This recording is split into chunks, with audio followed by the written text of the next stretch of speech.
Jangan lupa like, komen, dan subscribe channel YouTube TVRI Bengkulu dan nyalakan lonceng notifikasinya.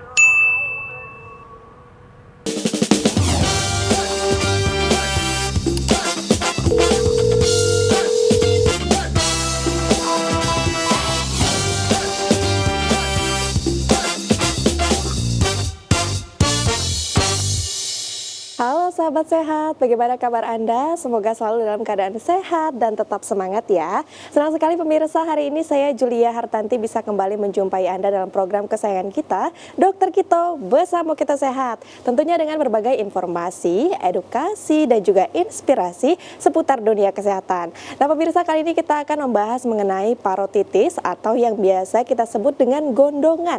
Nah ini merupakan peradangan pada kelenjar air ludah terbesar di tubuh. Nah, akan kita bahas bersama dengan dua narasumber kita yang sudah hadir. Langsung saja kita sapa. Yang pertama ada Dr. Else. Halo dokter. Halo Mbak Julia. Bagaimana kabarnya? Alhamdulillah baik. Baik, cantik sekali. Perjalanan aman, lancar ya? Aman. Cuaca cerah juga. Ya. Nah, juga hadir bersama dengan kita Bang siapa nih, mungkin bisa perkenalkan diri? Bang Agung Saputra. Bang Agung Saputra. Ini saking udah lama sekali nggak ketemu ini, biar langsung perkenalkan diri sendiri. Bang Agung, bagaimana kabarnya? Alhamdulillah sehat. Sehat ya, perjalanan aman, lancar? Aman, lancar, terkendali. Terkendali semuanya. Nah Bang Agung dan juga Dr. Elsa, hari ini kita akan membahas mengenai parotitis. Ini kalau masyarakat umum termasuk Julia ini menyebutnya gondongan. Nah ini posisinya yang di bagian leher itu bukan sih dok? Iya benar. Jadi kalau kita bicara posisinya, jadi jangan salah kaprah ya. Dia gondongan ini dia atau parotitis atau biasanya orang Inggris sebutnya MUMS ya, MUMPS seperti itu ya.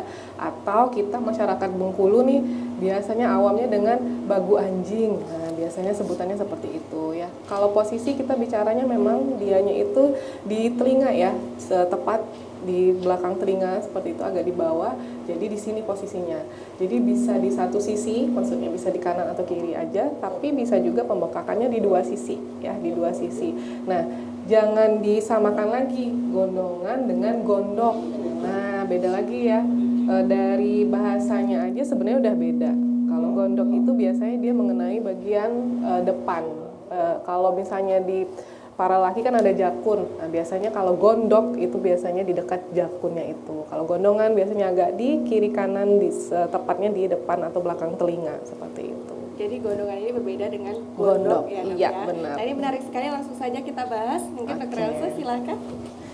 Kita ke slide ya. Baik. Oke, boleh slide-nya.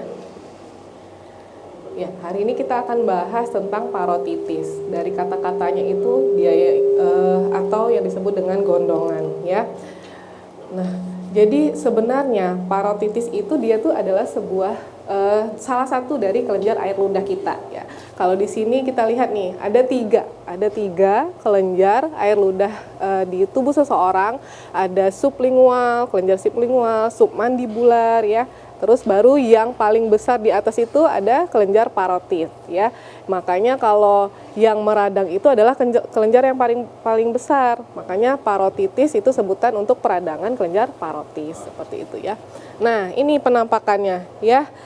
Bisa dilihat ya perbedaan antara pipi kanan dengan pipi kiri yang digambar ini ya. Normalnya kan seperti ini, nggak ada pembekakan. Tapi kalau adanya peradangan atau pembekakan pada kelenjar parotis, jadi dia agak bengkak ya, bengkak sebelah. Nah, itu gambar sebelahnya yang lebih real ya, lebih real dia bengkak nih, bengkak di satu sisi atau bisa di dua-duanya. Itu kalau kita lihat dari gambar anak kecil, berarti memang anak kecil tidak menutup kemungkinan ya bisa terjadi di anak kecil ya dok? Benar, karena memang lebih seringnya itu di anak-anak yang kurang dari 15 tahun. Tapi kita dewasa juga harus waspada karena dewasa juga. Mungkin Mbak Julia atau Bang Agung udah pernah kena gondongan belum? Rasanya belum kalau saya dok. Berarti memang setiap manusia akan terkena itu ada potensial? Iya, resikonya besar karena dia penyakit menular. Karena kalau kita bicara gondongan ini dia penyakit menular lewat virus ya. Dianya itu bisa disebut dengan penyakit yang lumayan menularnya itu cepat. Dia kan sama virus itu kan kayak flu ya. Flu kan juga virus ya, sama dengan virus yang flu. Jadi bisa dari kelenjar ludah karena dianya itu kelenjar ludah yang terinfeksi, jadi percikan ludahnya ya, mungkin entah dia meludah di sembarang tempat seperti itu ya. Jadi dia penyebarannya atau penularannya lumayan tinggi seperti itu. Baik. Nah, ini tadi ya kita udah bahas kurang lebih seperti itu. Nah, jadi parotitis ini nggak bisa dianggap sepele karena dia bisa menyebabkan gejala yang lokal, maksudnya itu hanya di bagian peradangannya saja, atau dia juga bisa sistemik ya. Jadi virusnya itu bisa hanya di satu kelenjar aja atau lokalis aja, tapi karena tidak diobati atau penanganannya yang tidak cepat dan tepat, virusnya itu bisa jadi viremia. Maksudnya itu virusnya akan masuk ke pembuluh darah, ya akan menyebar ke sistemik, ke seluruh tubuh, bisa menyebabkan komplikasi atau penyakit yang lainnya, seperti itu ya. Jadi nggak bisa juga dianggap sepele seperti itu. Nah, ini adalah penyebabnya ya. Jadi kalau kita bicara penyebab, ada yang bakteri, ada virus ya, ada kondisi inflamasi, ada ancaman, maksudnya karena disebabkan karena jatuh atau pembedahan atau obat dan radiasi. Tapi yang paling sering adalah dua ini, bakteri dan juga virus ya. Yang paling lebih sering lagi adalah viral atau virus ya. Virus yaitu paramyxovirus. Ini penyebab yang paling sering ya, menyebabkan parotitis epidemik yang dapat berupa Coxsackie, avirus ya. Ini untuk macam-macam virusnya, tapi kelasnya atau ibaratnya itu kelasnya marganya itu paramyxovirus seperti itu ya. Ini yang paling banyak, virus, bakteri ya, antara dua ini.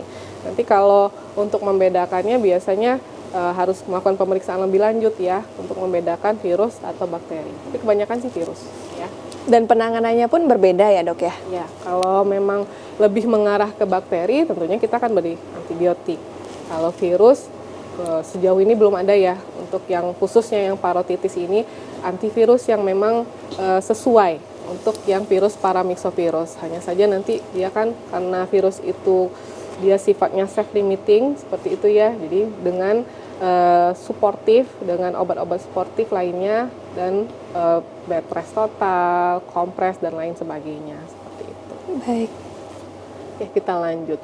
Nah, ini epidemiologinya. Jadi kalau untuk penyakit parotitis ini nih ya, parotitis bakteri akut jarang ya. Kalau untuk secara gendernya laki-laki itu sama dengan perempuan. Jadi biasanya kalau beberapa penyakit itu ada yang lebih sering laki-laki atau lebih sering perempuan. Nah, kalau parotitis ini sama ya, sama perbandingannya antara laki-laki dan perempuan. Nih, neonatus jarang terjadi. Neonatus itu maksudnya yang baru lahir ya, bayi baru lahir itu jarang ya. Terus yang paling sering itu terjadi pada anak-anak kurang dari 15 tahun ya. Biasanya memang di usia sekolah karena dianya kan sifatnya penularan ya. Jadi biasanya kalau saya ngerasa ya sebulan terakhir kemarin itu ini lumayan banyak di puskesmas, di klinik ya. Termasuk saya sendiri kena bulan kemarin sama anak saya kena penyakit gondongan ini, parotitis. Jadi kalau kemarin itu lumayan banyak nih yang terkena parotitis anak-anak sekolah karena penyebarannya itu. Jadi biasanya satu kelasnya itu kalau ada anak pasti kita tanya temannya ada yang kena nggak atau tetangga teman bermain. Biasanya ada aja tuh, ada aja. Oh iya kemarin teman sekelasnya kena nih gondongan seperti itu ya. Tapi itu juga dipengaruhi oleh imunitas tubuh nggak sih dok? Sangat ya. Lagi-lagi kalau kita bicara virus, dia erat kaitannya dengan imunitas tubuh seseorang. Semakin rendah imunitas tubuh seseorang, maka virus itu semakin suka masuk tubuh seseorang itu. Nah, jadi makanya kalau satu kelas itu nanti mamanya nanya kenapa anakku kena, kenapa anak dia nggak kena, ya kita balik lagi imunitas tubuh anak itu kan berbeda-beda ya. Resikonya, imunitasnya itu harus sangat-sangat dipertimbangkan. Baik, menarik sekali dokter. Nanti kita lanjutkan usai jeda pariwara berikut ya. Pemirsa jangan kemana-mana, tetap bersama kami dalam Dokter Kito, bersama kita sehat.